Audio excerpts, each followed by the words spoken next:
When teenager Greta Thunberg started skipping school on Fridays to demand more action on climate change, she started a worldwide movement. 2 years later, on the day Greta is due to testify on Capitol Hill, NBC News correspondent Kelly Kobayea spoke with teenagers thousands of miles apart who she inspired. You see it across the globe. From Africa to Asia, Europe to America. Young climate activists demanding action. What do you want? Climate justice. When do we want it? Now. In India, it's the first protest for twin sisters Ashir and Asis Kandari in almost a year. Like so many places around the world, the pandemic has put mass gatherings on hold in New Delhi. That hasn't stopped these sisters. We are here to stay, and we are going to keep on fighting until we get our right to breathe and our right for clean air. They're fighting the expansion of a metro line and trying to save thousands of trees. Living in a country like India, you don't need to get introduced to it. You step out of your house and you feel the direct, effects of pollution, air pollution. And the thing is that you get severe heat waves. This was the hottest winter, and that the coming summer is going to be much more hot than the last time.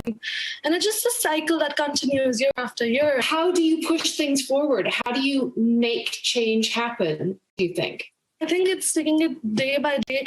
You go in with local goals. You can't tackle climate crisis with big ambitions. You need to try solving the problems around you.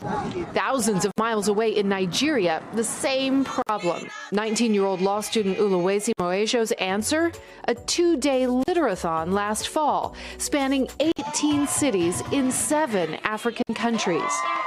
Planet is suffering from the impacts of plastic pollution. I've come to realize that plastic pollution and climate change has an intersection such that the production of plastics releases millions of carbon emissions into the atmosphere, which contributes to climate change. So all this collectively makes me to keep on discovering, creating and implementing solutions focused on mitigating climate change and plastic pollution here in Africa.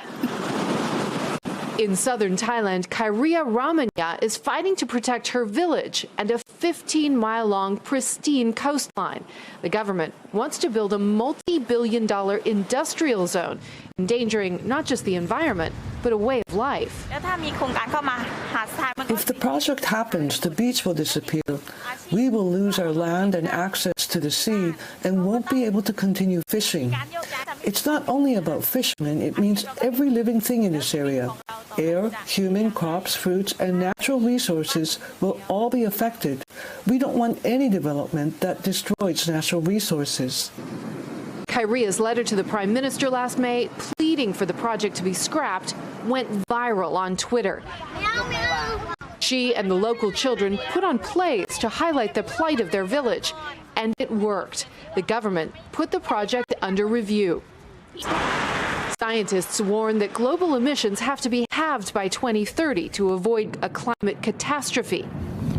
British teenager Maya Craig took her message to the Arctic last year. I was actually really angry on that trip because I could see the Arctic melting, the ice floes melting, sort of glaciers falling apart. She started a charity to bring more teens from ethnic minority backgrounds into the climate movement. We joined her and her volunteers planting oak trees.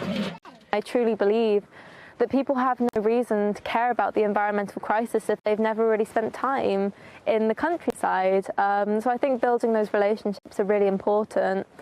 Dedicated and passionate minds from different backgrounds and countries with a common goal: to save their future.